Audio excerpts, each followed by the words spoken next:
It's one of the oldest and most powerful oracles ever known, the I Ching, also known as the Book of Changes. But how do you use it? There's no single universally accepted method, and there's no definitive path.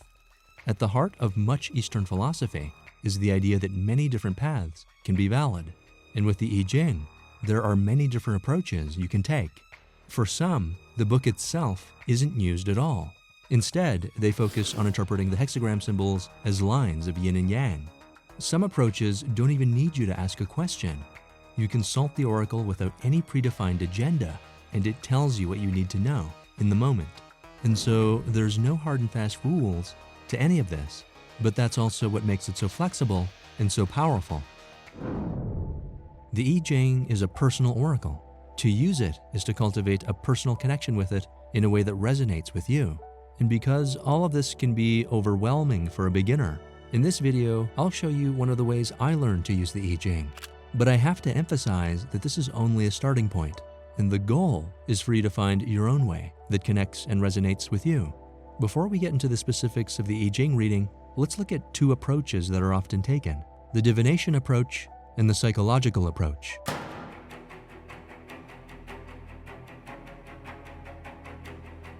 What exactly is divination? The word comes from the Latin divinare, which means to foresee, to foretell, or to make prophecy. It's gaining insight into a question or a problem by connecting with the divine. And historically, the I Ching has its roots in divination as early as Neolithic China, reaching a high point during the Qin dynasty between 221 BC to 206 BC. The Emperor Qin Shi Huang spent the last part of his life trying to find the secret to immortality, the elixir of life. It was here that we see a dramatic rise in the use of the I Ching as an oracle for divination, for receiving prophetic messages and accessing these hidden insights to take control of one's fate. And with that knowledge came the potential to change it. One of the most popular methods for doing this is with coins, which is still widely used today. Here's what you'll need. The first thing you'll need is a good translation of the I Ching. The Richard Wilhelm translation is probably the most recognized and influential version used in the West, and for good reason. Wilhelm was a German sinologist who lived in China for 25 years and translated the text with the help of Chinese sage and scholar Lao Nai Suan. Other notable translations include Richard John Lin's The Classic of Changes and Alfred Huang's The Complete I Ching. You'll also need 3 coins of the same size and the same denomination. They don't have to be Chinese coins, just something that can give you a heads or tails result. Lastly, you'll need something to write with and something to write on. The basic method is to toss the 3 coins for 6 rounds, and for each round, you record either a yin line or a yang line to make a hexagram, starting from the bottom and moving to the top. Yang lines are solid and yin lines are broken. Each coin toss gives us 4 possible outcomes, shown here. A coin toss with 3 heads, which gives us a changing yang line, 3 tails, which gives us a changing yin line, 2 heads and 1 tail, which is an unchanging yang line, and 2 tails and 1 head, which is an unchanging yin line. It will always fall into one of these 4 outcomes. So you start by tossing the coins onto a surface. You note the number of heads and tails, and then you mark it as the bottom line. If it's a changing line, then you make a note of that too. And then you repeat these same steps for each of the 6 rounds, marking each new line above the one before it, building the hexagram from the bottom upwards. Let's go through an example so you can see how it works. Start by thinking of your question. Shake the coins in your hands, and then toss them. This is the first round. Let's say we get 2 tails and 1 heads. That's an unchanging yin line, which is a broken line. Mark that as the first line on the bottom. For round 2, we toss them again. This time, let's say we get 2 heads and 1 tails. That's an unchanging yang line, which is a solid line. Mark that line just above the last one. Now we're at round 3. Again, toss the coins. Let's say we get 2 heads and 1 tails again. That's another unchanging yang line, another solid line. Mark this line just above the last one. For round 4, let's say we get 2 tails and 1 heads.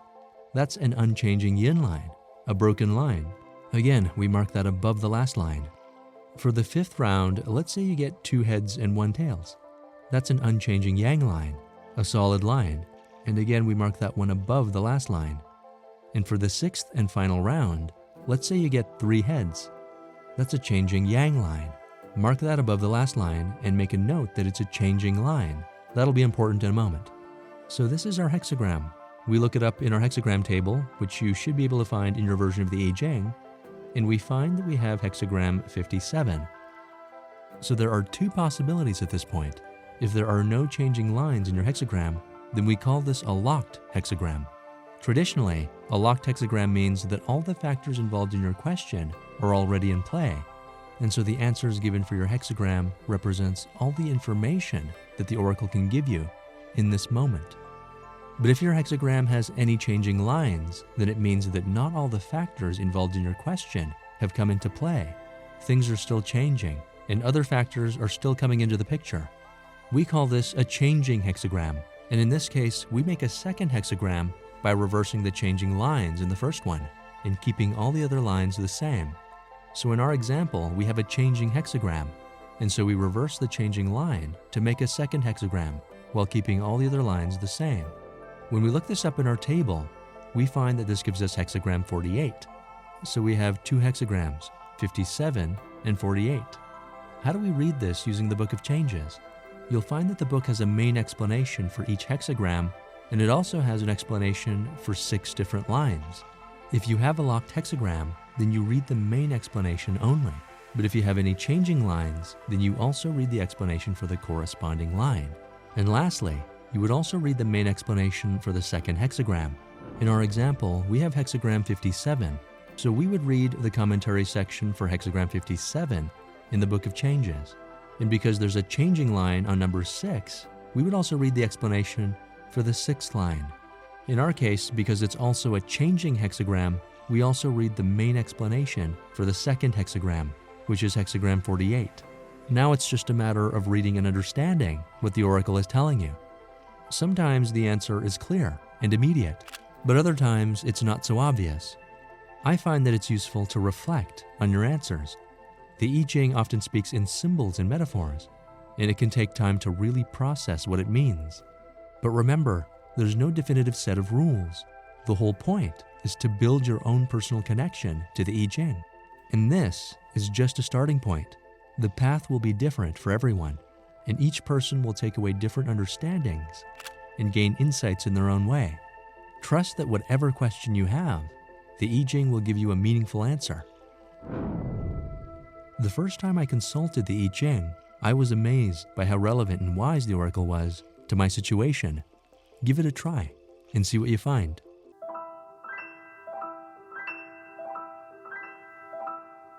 The second approach to the I Ching is a more psychological one. Pioneered by the Swiss psychologist Carl Jung, he saw the I Ching as a way to access the symbols and archetypes of the collective unconscious, which we looked at in this video. We can think of the hexagrams as a rich symbolic language, each one expressing a unique state of change that's universal. We find it in nature and in every culture in the world. Today, contemporary psychoanalysts like Ursula Brach have continued this work and will often use the I Ching to help their patients. According to Ursula, in the world of psychology, everything is psyche. When we have a problem in our lives, it's not always the problem itself that's stopping us. It's often the thoughts and feelings we have around the problem that creates and amplifies our suffering. If we can change the way we think about a problem, then we can take steps to solve it, and it can often lead to new breakthroughs. Of course, we already do this when we seek advice from a friend or counselor. And the I Ching is like a wise counselor you can trust to give meaningful answers if you're courageous and vulnerable enough to ask, and it can connect you with the wisdom you already have within yourself.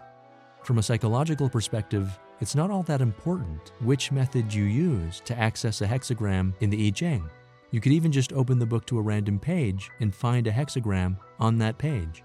What is important is the process of thinking through your question and then giving yourself space to process the answers that the oracle gives you. Here are some guidelines you might find useful for thinking about your question. First, recognize that there are no right or wrong questions. You can ask anything you like, but what's important is to approach the oracle with sincerity. Ask something that's genuinely important to you, and let all your thoughts, hopes, and fears come to the surface as you form your question. Second, if you're going to ask a question, try to express it as clearly as you can. Of course, you don't have to ask a question. Some people consult the I Ching without any questions at all, and that's a valid approach. But from a psychological point of view, looking at your question helps clarify your intent. It can help you figure out what you're really asking and why you're asking it. And a good question can cut to the heart of the matter in a powerful way. In the words of Charles Kettering, a problem well stated is half solved. And in much the same way, you could say that a question well stated is half answered. Thirdly, whenever possible, ask questions that empower you to take control of your life. You are a divine being with free will and self-determination. Instead of handing over your power to forces outside your control, think about how you can focus on the things that are within your ability to change. If you're having trouble coming up with a question, here are some examples of things you might ask. How can I move forward with a job or with a relationship in my life? What if I tried a new direction? How can I best approach a certain problem in my life? The I Ching isn't necessarily about predicting the future. In many cases, when we're worried about something that might happen, what we're really looking for is a sense of what to do with ourselves right now, in the present moment. And along the same lines, one of the most powerful things you can ask is, what do I need to know right now? Just opening yourself up to whatever the universe has to tell you without any agenda and without any preconceptions can also be a powerful way to move forward with the issues you're dealing with. Whether you prefer a divination approach or a psychological approach, these are just a few ideas to get you started. The real exploration begins when you build an authentic and personal connection with the Oracle and use it in a way that speaks to you. I've included links to some other I Ching resources in the description, so go ahead and check that out. And if you try an I Ching reading for yourself, I'd love it if you shared your results in the comments. And if you have a different way of using the I Ching, please share that in the comments too. That would be amazing. If you like this video, please show your support by pressing the like button. As always, thanks so much for watching. Take care of yourselves, and I'll see you in the next video.